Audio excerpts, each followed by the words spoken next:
नमस्कार, झारखंड में आप सबका स्वागत है। मैं हूं आपके साथ आराधना और मेरे साथ मौजूद है मेरे सहयोगी यश। और आज इस वक्त जो झारखंड में सबसे बड़ी खबर आ रही है वो है चुनाव की तैयारियां। मतलब झारखंड में चुनाव के लिए विधानसभा चुनाव, पहले चरण के विधानसभा चुनाव में महज कुछ ही घंटों का वक्त बाकी है। कुछ घंटों बाद वहां पर मतदान शुरू हो जाएंगे और ऐसे में एक तरफ जहां चुनावी तैयारियां पूरी हो चुकी हैं, चुनाव आयोग की तरफ से तैयारियां पूरी कर ली गई हैं, सभी राजनीतिक दलों की तैयारियां पूरी हो चुकी हैं, चुनाव प्रचार बीते दिन ही थम चुके हैं और अब ऐसे में बस इंतजार वोटिंग का है। कल सुबह सुबह वोटिंग शुरू हो जाएगी और इस बीच देखा जा रहा है कि केंद्रीय एजेंसियों की तैयारियां भी पूरी हो चुकी है। जी हाँ, मतलब देखा जाए तो केंद्रीय एजेंसियां जिस हिसाब से झारखंड में एक्टिव नजर आ रही है, कहा तो यही जा सकता है कि चुनाव के बीच केंद्रीय एजेंसियों की भी तैयारियां पूरी हो चुकी है। अभी हमने देखा कि खबर यह आ रही है कि झारखंड में ईडी के छापे पड़े हैं, कई जगह पर ईडी के छापे पड़े हैं। लगभग 17 कुल ठिकाने बताए जा रहे हैं यश, जहां पे ईडी की छापेमारी हुई है। और ऐसा नहीं है कि यह पहली बार किसी केंद्रीय एजेंसी का छापा हो। चुनाव में जहां महज कुछ ही घंटों का वक्त बाकी है और इस बीच केंद्रीय एजेंसी का यह छापा कई बड़े सवाल खड़े करता है और मतलब सवाल मोदी सरकार पर उठ रहे हैं इसे लेकर के। तो सबसे पहले हम ये जानते हैं कि कहां छापा पड़ा है, ईडी ने कहां छापेमारी की है और इसके पीछे वजह क्या बताई जा रही है। तो यश, क्या है आपके पास इसके बारे में जानकारी? धन्यवाद आराधना। सुबह सुबह खबर आती है कि झारखंड में और पश्चिम बंगाल में भी कुल मिलाकर इन दोनों राज्यों के 17 ठिकानों पर ईडी ने छापेमारी की है। और ये इस समय हुआ है जब चुनाव जारी हैं झारखंड में। आप देखिए, ये 3 तारीखें, 11 तारीख, 12 तारीख, आज की तारीख और कल, ये बहुत ही अहम तारीखें हैं। अगर हम झारखंड चुनाव की बात करें तो कल पहले चरण का जो प्रचार है वो थमा है।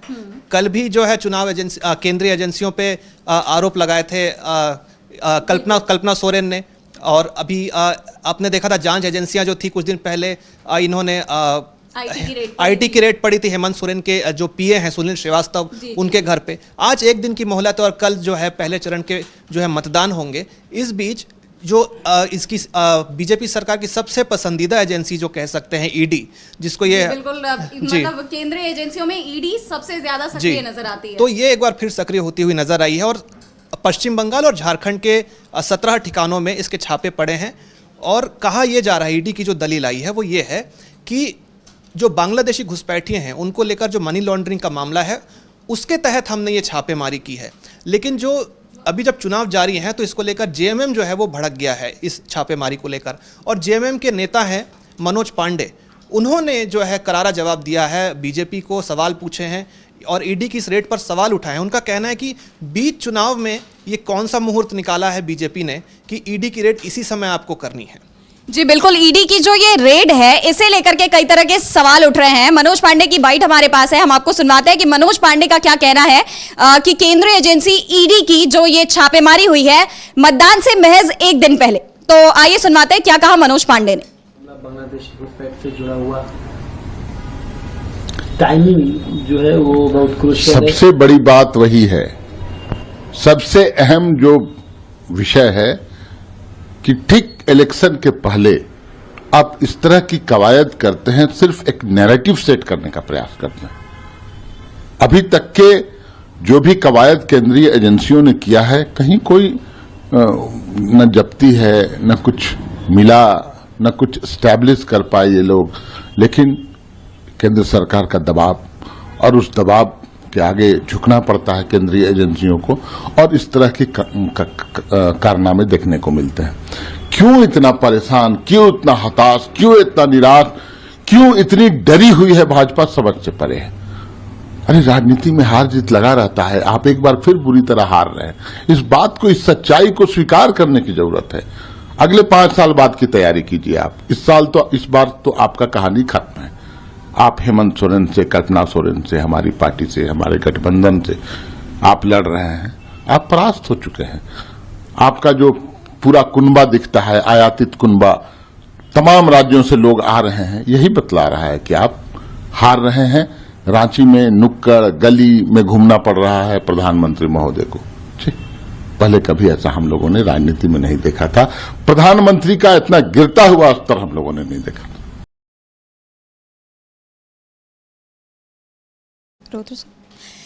तो जैसा कि आपने देखा कि मनोज पांडे ने यह साफ कर दिया कि एक तरह से बीजेपी हार के डर से बौखलाई हुई है और इसलिए इस तरह के कदम उठाए जा रहे हैं।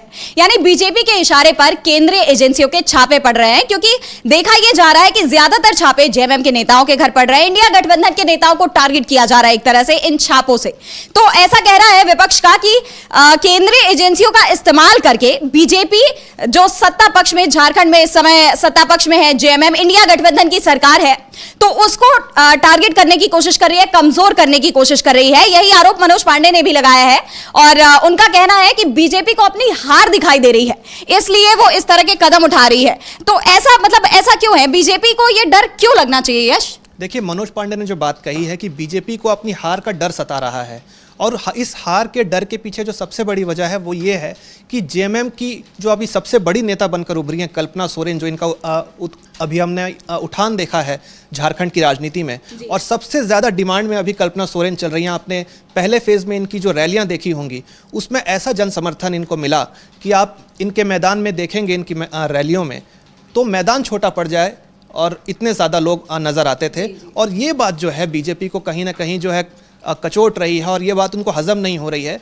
हजम क्या, इस बात से उन्हें डर लग रहा है जिस हिसाब से कल्पना सोरेन के समर्थन में जनता उठकर सामने आ रही है। देखिए, डर तो इतना लग रहा है कि जब हेमंत सोरेन ने डीबी लाइव से भी अभी खास बातचीत की थी तो उन्होंने इस बात का खास उल्लेख किया था कि बीजेपी इतनी डरी हुई है कि हमें हराने के लिए, मेरी पत्नी अभी अभी आई है राजनीति में, अभी उनका पदार्पण हुआ है, पहला चुनाव लड़ रही हैं, और उनको हराने के लिए बीजेपी ने अपनी पूरी ब्रिगेड झारखंड में झोंक रखी है।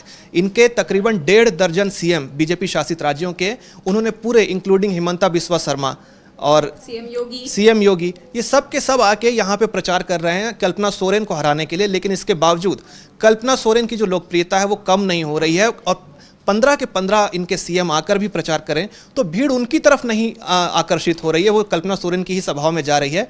फिर बीजेपी फिर जैसा हर बार करती है, जो विपक्ष आरोप लगाता रहता है कि साम दाम दंड भेद, कुछ भी करके बीजेपी जो है वो चुनाव को अपने पक्ष में करने की कोशिश करती है, अपने विरोधियों को कमजोर करने की कोशिश करती है, अपने विरोधियों को कमजोर करने की कोशिश करती है, चुनाव से उनका ध्यान भटकाने की कोशिश करती है। और इसके बहुत सारे उदाहरण अभी हमने, जो पहला फेज हुआ है, ये कहना बेहतर होगा कि अभी ये जो फिल्म है इसका तो पहला ही पार्ट कल समाप्त हुआ है।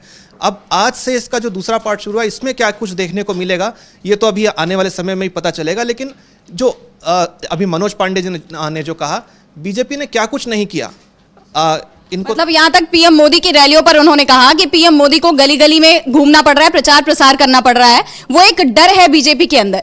देखिए, झारखंड छोटा राज्य है और पीएम इतने बड़े फेस अगर हैं इनके चेहरे पर, अगर चुनाव लड़ा जाता है, आप बीजेपी की सबसे बड़े स्टार प्रचारक हैं, तो फिर क्यों आपको इतनी मशक्कत करनी पड़ रही है एक नई आई महिला नेता को हराने के लिए? उसकी लोकप्रियता आपको सहन नहीं हो रही है। और उसके लिए आप देखिए कि ये लोग क्या क्या प्रपंच करते हैं, क्या क्या षड्यंत्र करते हैं। इन चुनाव से ध्यान भटकाने के लिए इन्होंने सबसे पहले तो हेमंत सोरेन का हेलीकॉप्टर, अभी 2-3 दिन पहले जिस दिन प्रधानमंत्री मोदी की रैली थी झारखंड में, 1.5 घंटे तक उनका हेलीकॉप्टर रोक दिया गया। कल्पना सोरेन का कल ही का वाकया आप देखिए, वो हेलीकॉप्टर से ही बैठकर लातेहार में जो है सभा को संबोधित करने लगी। और उसके बाद, उसके पहले आपने देखा कि कैसे बीजेपी पर उन्होंने आरोप लगाए हैं। 3 सभाएं थी कल उनके आखिरी दिन, उनको जो है वहां जाने के लिए नहीं दिया गया, कोई भी वजह रही हो, लेकिन उन्होंने जो आरोप लगाए हैं बीजेपी पर, उनके हेलीकॉप्टर को उड़ने की इजाजत नहीं दी गई, जिसके लिए कल्पना सोरेन ने काफी मतलब लोगों के सामने आकर वीडियो संदेश जारी किया और वहीं से लोगों को संबोधित भी किया, अपनी योजनाएं, अपने वादे जनता तक पहुंचाए उन्होंने। और मैं एक बार आपको फिर बता दूं, जो लोग मेरे साथ अभी जुड़े हैं उन सभी का मैं एक बार फिर से स्वागत करना चाहूंगी हमारे इस प्रोग्राम में।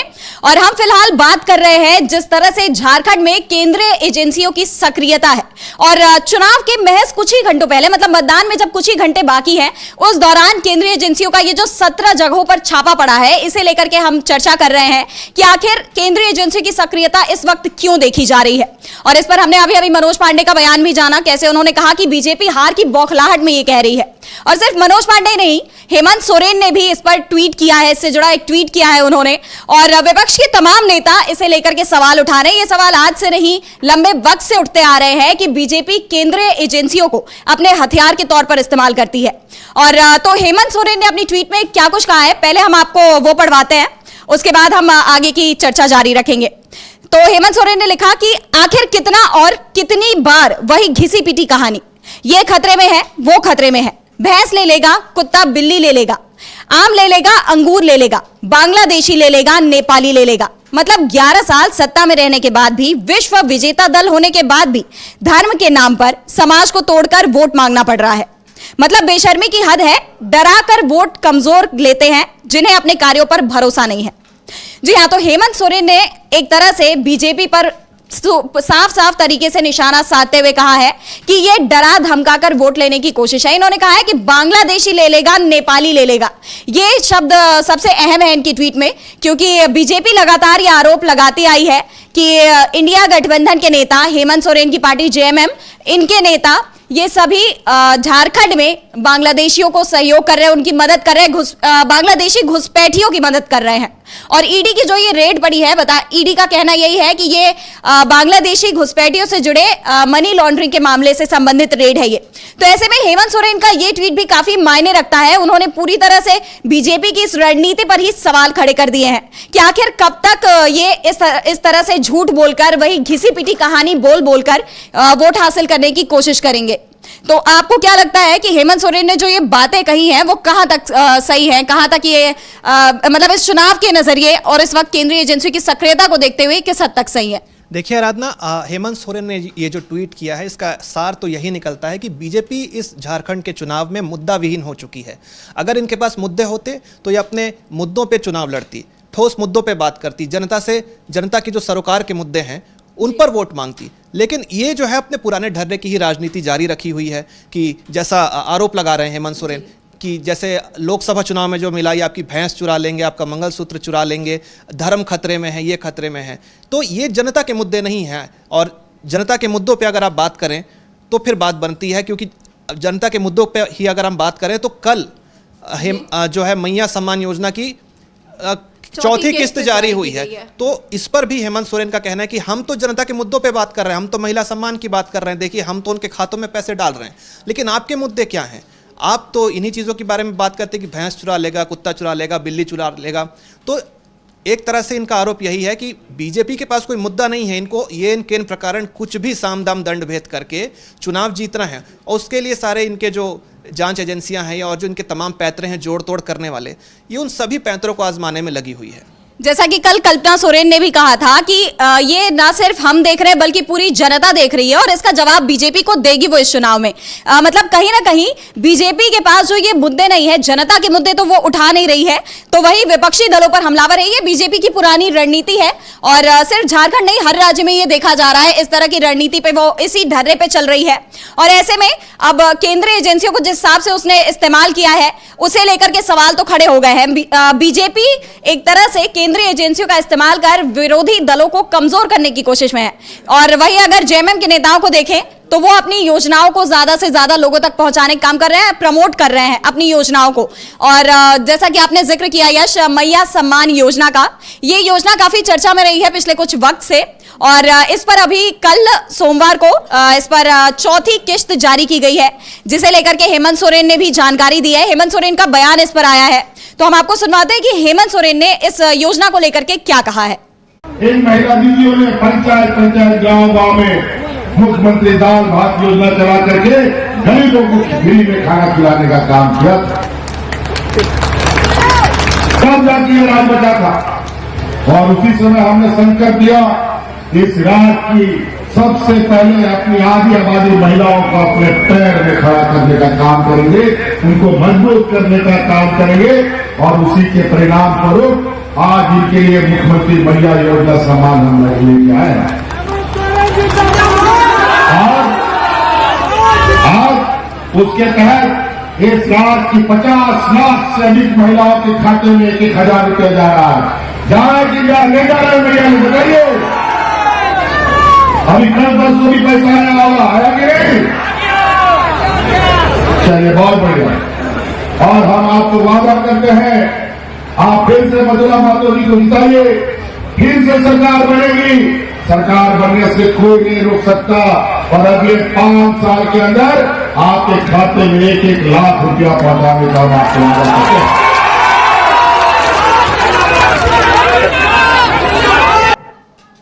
तो आपने देखा हेमंत सोरेन ने मैया सम्मान योजना के लिए जो चौथी किस्त जारी हो चुकी है, इस पर जनता को संदेश दिया। जेएमएम हमेशा से ही महिलाओं के हक की बात करती रही है।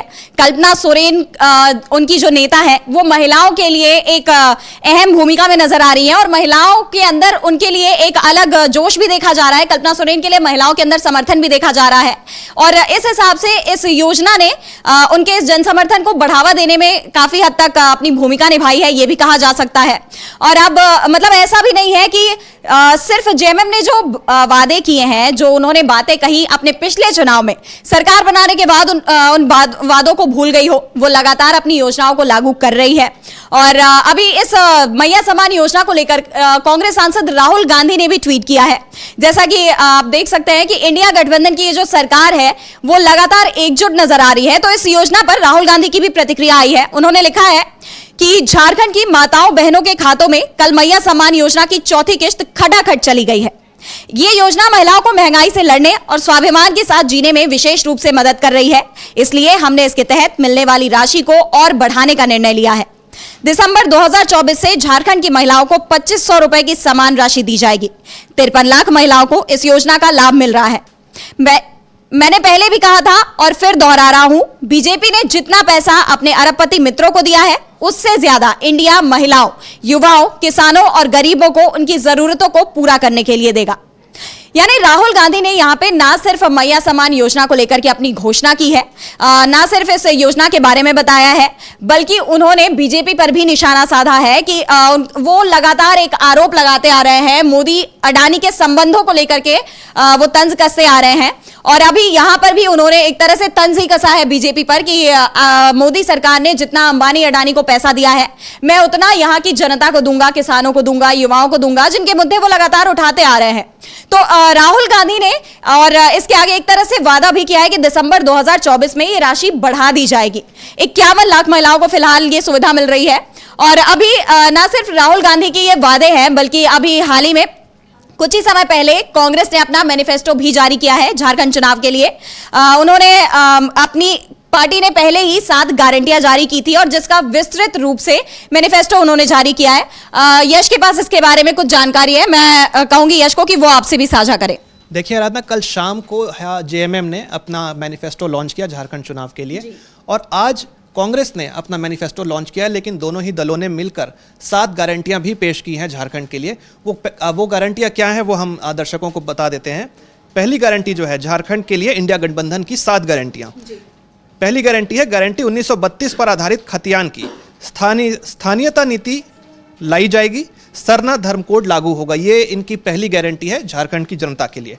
दूसरी गारंटी जो इनकी प्राइम योजना है मैया सम्मान योजना, इसको लेकर महिलाओं को 2500 रुपए की जो अभी आपने जिक्र किया कि दिसंबर में जो इसकी राशि है बढ़ाकर 2500 कर दी जाएगी, तो इसका भी इसमें जिक्र है कि मैया सम्मान योजना के तहत महिलाओं को 2500 की राशि दी जाएगी। ये इनकी दूसरी गारंटी है। तीसरी की बात करें तो गारंटी सामाजिक न्याय की, यानी एसटी को 28%, एससी को 12% और ओबीसी को 27% आरक्षण की इस गारंटी कार्ड में बात की गई है। ये साझे तौर पे इंडिया गठबंधन ने यानी जेएमएम ने, आरजेडी ने और कांग्रेस ने ये मिलकर ये बताया है। गारंटी दी है खाद्य सुरक्षा की, 450 रुपए में गैस सिलेंडर की बात कही है। बीजेपी के ऊपर यह आरोप लगता रहा है कि कई राज्यों में उसने ये वादा करके चुनाव लड़ लिया कि हम सस्ता सिलेंडर आपको मुहैया करवाएंगे, और जब वहां चुनाव जीत गई, मैं छत्तीसगढ़ की भी बात करूं, छत्तीसगढ़ की बात करें, वहां यही वादा किया गया था कि हम सस्ता सिलेंडर देंगे, लेकिन जब वहां जीत गई वहां पे सिलेंडर का दाम कम नहीं हुआ, वो उसी दाम पे मिल रहा है, 900,000 रुपए के आसपास जो मिलता है उसी में मिल रहा है। यानी मतलब अगर चुनाव में महिलाओं को साधना है तो सबसे पहले सभी राजनीतिक दलों की कोशिश होती है उनके रसोई के बजट को साधने की।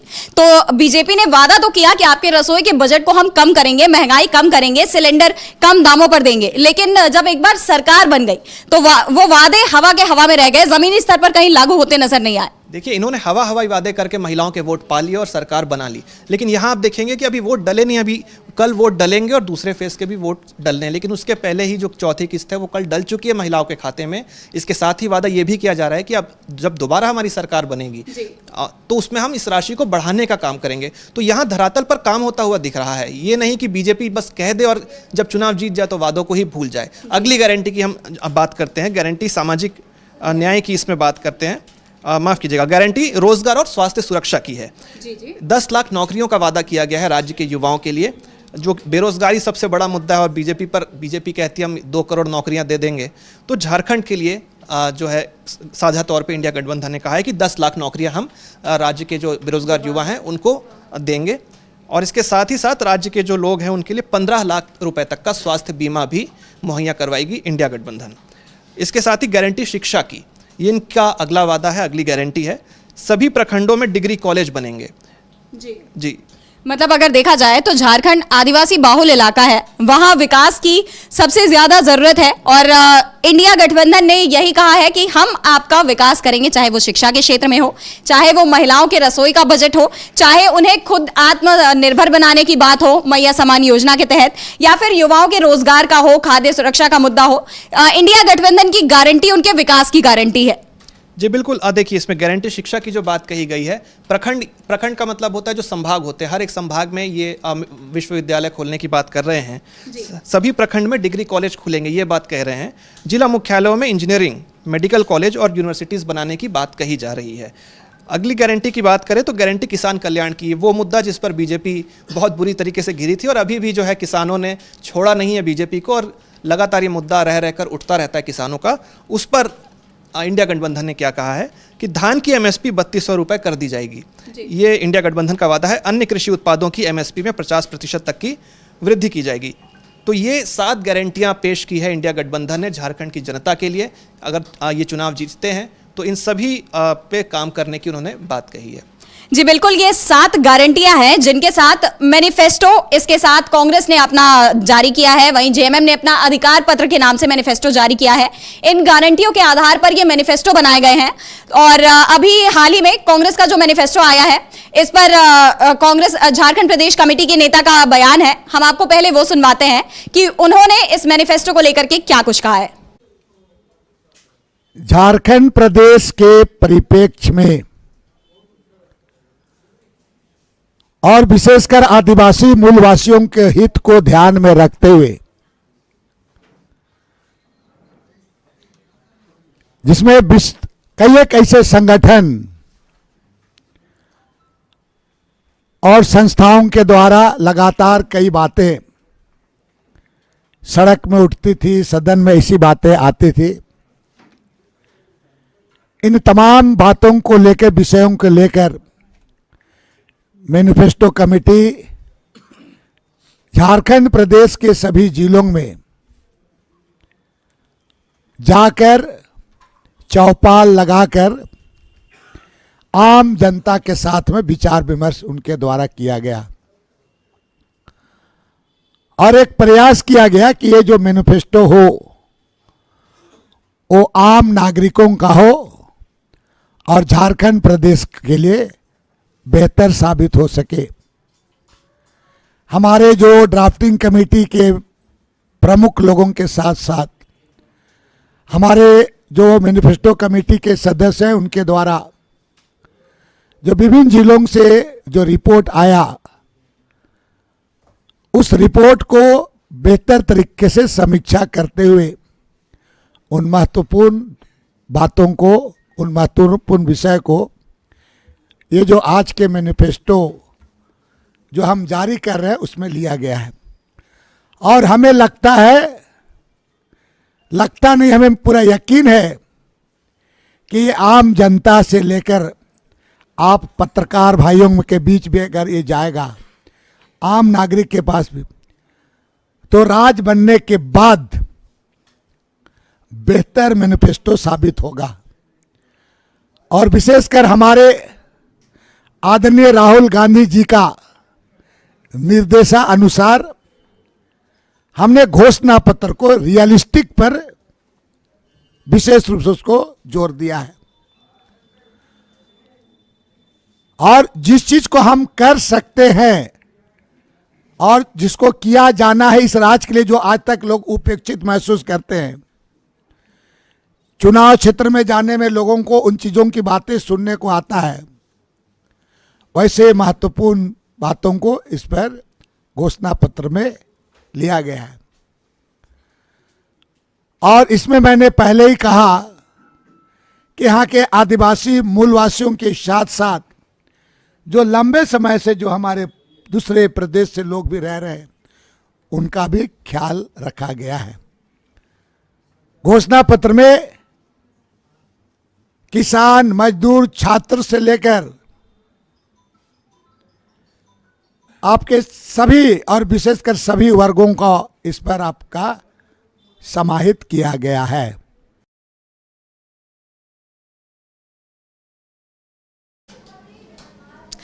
तो देखा आपने, कांग्रेस ने अपना मैनिफेस्टो जारी कर दिया है और बताया जा रहा है कि ये मैनिफेस्टो बहुत ही जमीनी स्तर पर लोगों की राय लेने के बाद बनाया गया है कि लोगों की जरूरतें क्या है। ये नहीं है कि पार्टी ने बस वादे कर दिए हैं, लोगों की जरूरतों को जानने समझने के बाद ये मैनिफेस्टो तैयार किया गया है और इसे लोगों के बीच पेश किया गया है, जिसमें प्रमुख तौर पर पार्टी ने टूरिज्म को बूस्ट करने की बात कही है, यानी कि धार्मिक स्थल जो हैं, आदिवासियों के लिए जो उनके जो क्षेत्र हैं उन्हें विकसित करेंगे, टूरिज्म के स्थल के तौर पर भी विकसित किया जाएगा उन्हें। और आदिवासी कानून के तहत जो भी केसेस होंगे उन्हें समय सीमा के अंदर ही उनका समाधान करने की बात कही जा रही है। कांग्रेस के मैनिफेस्टो में आदिवासी जमीन को लेकर के भी कहा गया है कि 1932 का जो खतियान के आधार पर नीति बनाई जाएगी और इसके अलावा युवाओं के लिए रोजगार इसमें शामिल है। और 6 महीने में जो खास पॉइंट है इनका वो ये है कि 6 महीने में इस मैनिफेस्टो का सोशल ऑडिट किया जाएगा, यानी कि झारखंड प्रदेश कांग्रेस प्रदेश कमेटी के नेता ही इस मैनिफेस्टो को कितना लागू किया इन्होंने, इसके तहत कितना प्रतिशत काम किया गया, ये इसका ऑडिट करेंगे और अपने काम को और बेहतर बनाने की कोशिश करेंगे, ऐसा पार्टी ने वादा किया है। तो अगर देखा जाए तो सभी पार्टियां अपनी अपनी तैयारियां काफी मजबूती से पेश कर रही हैं, अपनी अपनी तैयारियां सबकी काफी मजबूत है, वो अपना प्रचार भी काफी मजबूती से कर रही हैं। और कल पहले चरण का मतदान होना है, 43 सीटों पर कल मतदान होना है। इससे पहले नेताओं के बीच जुबानी जंग भी देखी जा रही है। जेपी नड्डा, बीजेपी के राष्ट्रीय अध्यक्ष जेपी नड्डा का बयान सामने आया है, जहां उन्होंने हेमंत सोरेन की सरकार पर निशाना साधा है। उन्होंने हेमंत सोरेन की सरकार को चोरों की सरकार कहा है, जिस पर अभी कल्पना सोरेन ने भी पलटवार किया है। उन्होंने भी काफी लंबी चौड़ी प्रतिक्रिया दी है इस पर। मैं यश को कहूंगी कि कल्पना सोरेन की वो ट्वीट बताएं कि आखिर उन्होंने क्या कहा, मुद्दा क्या है पूरा। देखिए, मुद्दा ये है कि अब आप दुष्प्रचार की पराकाष्ठा देखिए। बीजेपी ने हाल ही में 2 वीडियोस जारी किए थे अपने ट्विटर पे जेएमएम को लेकर, इंडिया गठबंधन को लेकर जिसमें इंडिया कांग्रेस, जेएमएम और आरजेडी शामिल है। उन वीडियोस में ये दिखाया गया था कि जो जेएमएम है, जो कांग्रेस है, जो आरजेडी है, वो आदिवासी विरोधी है, वो अल्पसंख्यक विरोधी है। और उसमें राहुल गांधी और हेमंत सोरेन, कल्पना सोरेन और तेजस्वी यादव इनके रोल्स निभाते हुए कोई एक्टर दिख रहे थे और वो सब इनकी छवि को धूमिल करने का ही काम कर रहे थे। इसको लेकर, इस दुष्प्रचार के लिए जो है जेएमएम ने शिकायत की है चुनाव आयोग से, इस पर एफआईआर भी दर्ज कराई है। चुनाव आयोग कुछ करता है या नहीं वो तो जिसके हाथ में उसका रिमोट है वो तो वही तय करेंगे, लेकिन इन्होंने अपनी तरफ से जो है शिकायत दर्ज की है। लेकिन आप देखिए, मुद्दों पे बात ना करके इनका दुष्प्रचार अभी भी चालू है। आज नड्डा ने, जेपी नड्डा ने, जो बीजेपी अध्यक्ष हैं, उन्होंने क्या लिखा है, उनका ट्वीट बताता हूं और उस पर जो पलटवार किया है, बहुत लंबा चौड़ा जवाब दिया है कल्पना सोरेन ने, हम उसकी भी बात करेंगे। जेपी नड्डा कह रहे हैं कि एक रैली में उन्होंने कहा झारखंड में कि हेमंत सोरेन की सरकार चोरों की सरकार है, ये आपके हकों और हितों पर डाका डालने वाली सरकार है, इसलिए इनको घर भेजना जरूरी है। जी यश, मैं यहाँ पे आपको रोकूंगी। जेपी नड्डा के बयान से एक बात मतलब ये भी साफ है कि बीजेपी के पास अपने मुद्दे तो नहीं है और इसलिए वो अपने विरोधी दलों पर हमलावर है। केवल उनके खिलाफ बयानबाजी, और बयानबाजी नहीं, बहुत ही तीखी बयानबाजी देखी जा रही है बीजेपी के नेताओं की तरफ से। अभी तो उन्होंने चोर ही कहा है, लेकिन इस तरह के कई आपत्तिजनक शब्द भी बीजेपी नेताओं की तरफ से इस्तेमाल किए जा रहे हैं, जिसे लेकर के विरोधी दलों ने, इंडिया गठबंधन के नेताओं ने कई बार आपत्ति दर्ज कराई है। हालांकि इस पर कार्रवाई वो अलग मुद्दा हो गया, लेकिन अभी भी जेपी नड्डा का बयान साफ तौर पर बहुत ही तीखा है। देखिए, नड्डा जी को समझना चाहिए था कि कल जब उनका हेलीकॉप्टर नहीं उड़ा, उन्हें सभाओं में जाने नहीं दिया, तो कल्पना सोरेन का जो बयान आया है वो चुप रहने वाली नेता नहीं है। जब नड्डा जी ऐसे आरोप लगाएंगे, आप भले ही नड्डा जी ने 3 वाक्य बोले, उसके बदले बहुत तीखी प्रतिक्रिया दी है कल्पना सोरेन ने। उसके लिए सुनिएगा बड़ी इत्मीनान से कि क्या ट्वीट किया इन्होंने। हालांकि बाइट आती तो हम बाइट सुनाते। इनका ट्वीट है कल्पना सोरेन का, जो आखिरी लाइन कही नड्डा जी ने कि इनको घर भेजना जरूरी है, वहीं से इनकी प्रतिक्रिया शुरू होती है कल्पना सोरेन की। कह रही हैं कल्पना सोरेन कि नड्डा जी, हम अपने घर में ही हैं, हमें हमारे ही घर से निकालिएगा अब। वैसे भी आदिवासियों, मूलवासियों को उनके घर से बेघर करने का पुराना इतिहास है आप लोगों का। कहते हैं ना, चोर को दुनिया चोर दिखती है, और आप सब सिर्फ चोर नहीं, डकैत हैं, डकैत। कोविड में चंदा लेकर नकली वैक्सीन लगाने वाले आप लोग, जिसमें लाखों लोग मर रहे थे नकली वैक्सीन से, इसका उन्होंने कोष्ठक में उल्लेख भी किया है जी। जो आरोप लगे थे जब कोविड की वैक्सीन आई जी थी। बिल्कुल, कोविड वैक्सीन को लेकर के काफी सारा विवाद हुआ था कि वैक्सीन की वजह से इसके साइड इफेक्ट्स को लेकर के आज तक विवाद जारी ही है जी।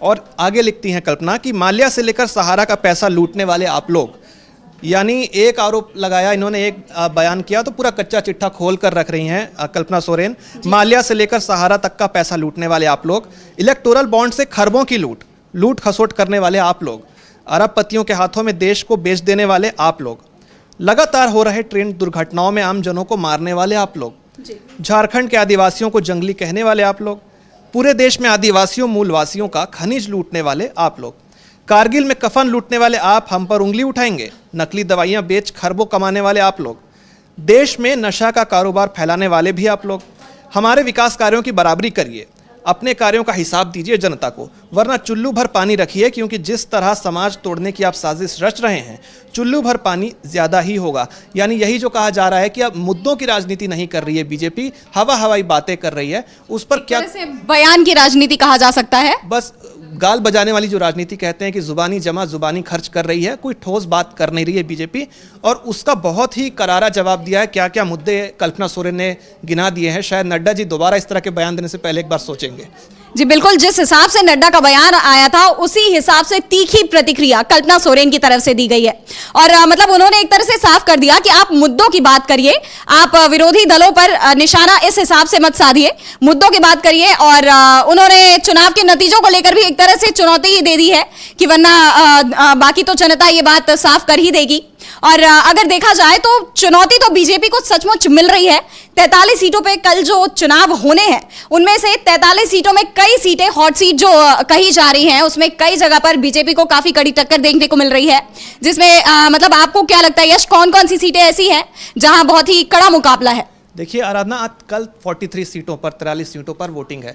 हालांकि समय की बंदिश है, हम बहुत सारी हॉट सीट्स पे बात कर सकते हैं, उस पर एक विस्तृत चर्चा अलग से हो सकती है। फिलहाल मैं 2 सीटों का उल्लेख करता हूं। एक तो जो है चंपई सोरेन की वजह से सरायकेला सीट हॉट सीट बनी हुई है, हाल ही में बगावत करके जेएमएम से वो बीजेपी के पाले में चले गए। और दूसरी सीट है, बात करें तो जमशेदपुर पूर्व से पूर्णिमा साहू की, उड़ीसा के जो गवर्नर हैं रघुवर दास, ये पहले झारखंड के सीएम भी रह चुके हैं, ये उनकी बहू लगती हैं पूर्णिमा साहू। और ये विवादित इसलिए हैं, ये दोनों सीटें इसलिए भी हॉट सीट मानी जा रही हैं। रघुवर दास जो हैं एक गवर्नर के पद पे होते हुए, आपसे एक संवैधानिक पद पे होते हुए, इन पर हाल ही में आरोप लगा था कि आप अपनी बहू के लिए जो जमशेदपुर पूर्व सीट से उतरी हैं, आप उनके पक्ष में प्रचार कर रहे हैं, ये संवैधानिक पद की गरिमा को ही आप ठेस पहुंचा रहे हैं। तो ये आप मुद्दों को लेकर उतरे, एक अच्छी छवि लेकर उतरे, महिला प्रत्याशी हैं, लेकिन चुनाव आते आते इनकी छवि पे ये दाग लग गया है, और रघुवर दास भी उसके लिए कहीं ना कहीं दोषी हैं। जी बिल्कुल, मतलब अगर देखा जाए तो एक तरह से बीजेपी पर तो आरोप लगते ही रहते हैं। चुनाव प्रचार के दौरान चुनाव आयोग में जितनी शिकायतें बीजेपी नेताओं के खिलाफ जाती है, उतनी शायद ही किसी और के पार्टी के खिलाफ जाती होगी। लेकिन हाँ, चुनाव आयोग की वजह से जो कार्रवाई उसकी तरफ से जो आती है वो कहीं ना कहीं उतनी सही नहीं, समझ नहीं आती है। जितनी शिकायतें बीजेपी के खिलाफ जाती है उन सभी पे कार्रवाई नहीं देखी जाती है। देखिए ये तो सही बात है कि जब विपक्ष आरोप लगाता है चुनाव आयोग कि बीजेपी पर, कि चुनाव आयोग संज्ञान ले, बीजेपी ये कर रही है, वो कर रही है, आचार संहिता का उल्लंघन कर रही है, तो बहुत ही सुस्त रवैया अपनाता है चुनाव आयोग। लेकिन जब बीजेपी कुछ कहती है कि भाई कांग्रेस ये कर रही है, आप कोई एक्शन लीजिए, तो तुरंत ही चुनाव आयोग का जो है एक्शन देखने को मिलता है। लेकिन हम हॉट सीट्स की बात कर रहे हैं, इस समय पूर्णिमा साहू की बात हो गई, लेकिन इस समय हम चंपई सोरेन को नहीं भूल सकते, बिल्कुल नहीं भूल सकते, क्योंकि आप पता नहीं क्या उनको सब्ज बाग दिखाए अमित शाह ने, हिमंता बिस्वा शर्मा ने क्या उनको ऐसी घुट्टी पिला दी कि आप आइए। ऐसी कौन सी चीज़ थी जो उनको जेएमएम में नहीं मिली, और वहाँ किस महत्वाकांक्षा के साथ चंपई चले गए, ये देखना होगा इस बार। अभी मैंने हाल ही में एक ट्वीट देखा था चंपई सोरेन के लिए, बहुत ही मजेदार ट्वीट था वो। उसमें लिखा था कि चंपई सोरेन को दिल्ली से जो चश्मा मिला है, पता नहीं उसने उनको कौन सी क्लैरिटी दे दी है उनके राजनीतिक भविष्य की। मतलब उन्हें जेएमएम, उनका कहना था कि जेएमएम में उन्हें सम्मान नहीं मिल रहा है, मान सम्मान नहीं मिल रहा है, इसलिए वो पार्टी छोड़कर जा रहे हैं, उसको लेकर के तंज कसा गया था। देखिए, लगता है कि चंपई सोरेन का जो चश्मा वो बनवाने के लिए गए थे, जो वो इधर से उधर जा रहे थे, कल कभी झारखंड से कलकत्ता चले जाएंगे, कलकत्ता से फिर दिल्ली चले जाएंगे, ये जो दौरे लगा रहे थे, उस समय उन्होंने कहा था कि मैं तो अपना चश्मा बनवाने आया हूँ, मैं किसी राजनीतिक काम के लिए नहीं आया हूँ। ऐसा लगता है उनका चश्मा अभी तक बना नहीं है, बल्कि उल्टा उनके चश्मा तो बना नहीं, आंखों में भी धूल झोंक दी गई है। और हो सकता है उनका चश्मा सही समय पे बन जाए, उन्हें सही दिखने लगे कि उन्होंने कितनी बड़ी भूल कर दी है। उन्होंने आरोप ये लगाया था कि, माफ़ कीजिएगा, उन्होंने आरोप ये लगाया था कि मैंने जेएमएम इसलिए छोड़ा क्योंकि मुझे सम्मान नहीं मिल रहा था। आप एक बात बताइए, हेमंत सोरेन ने इनको पार्टी का बड़ा मानते हुए अपना सीएम का पद सौंपा, जब ये जेल में गए, इनका सम्मान किया, इनको पूरे राज्य की बागडोर सौंप के गए। जब ये, इससे ज़्यादा सम्मान आपको क्या चाहिए? यानी जब आप जेएमएम में हैं तो आपके नाम के आगे लग रहा है मुख्यमंत्री हेमंत सोरेन, ये सम्मान मिल रहा है आपको। और बीजेपी में आप किस सम्मान की मंशा के साथ गए? आज आपके नाम के आगे क्या लग रहा है? ए चंपई ओ चंपई। तो मिल गया आपको सम्मान, ये पूरी हो गई आपकी महत्वाकांक्षा, इसी के लिए आप गए थे। आप सोच रहे थे आपको सीएम फेस बनाया जाएगा, लेकिन आपकी सही जगह आपको बीजेपी में दिखा दी गई है। जी बिल्कुल। और चंपाई सोरेन को लेकर के मतलब ये भी कहा जा रहा है कि बीजेपी पर तो आरोप लगते ही रहते हैं कि बीजेपी किसी ना किसी तरह से विरोधी दलों को कमजोर करने की कोशिश करती है। अगर वो उनसे किसी और तरह से निपट नहीं पाती है तो वो उनके नेताओं को अपने पाले में लाने की कोशिश करती है। चंपाई सोरेन के साथ भी इन्होंने काफी हद तक कुछ ऐसा ही किया, ऐसा कहा जाता है, ऐसे दावे किए जा रहे हैं। बहरहाल अब चंपाई सोरेन को बीजेपी में आने का कितना फायदा होगा, क्या मतलब, ये तो अब इस चुनाव के नतीजों के बाद ही पता चलेगा। लेकिन फिलहाल 43 सीटों पर कल वोटिंग होनी है और इसके लिए काफी मतलब सारे राजनीतिक दलों की तैयारियां तो हो ही चुकी हैं और चुनाव आयोग की भी तैयारियां हो चुकी हैं। अब ऐसे में देखना है कि इस बार चुनाव के नतीजे किसके पाले में जाते हैं। तब तक हम आपको जरूर कल के नतीजों को लाइव लेकर के आएंगे। आप बने रहिएगा हमारे चैनल के साथ। और अभी आज के लिए फिलहाल इतना ही। अब मुझे और मेरे सहयोगियों को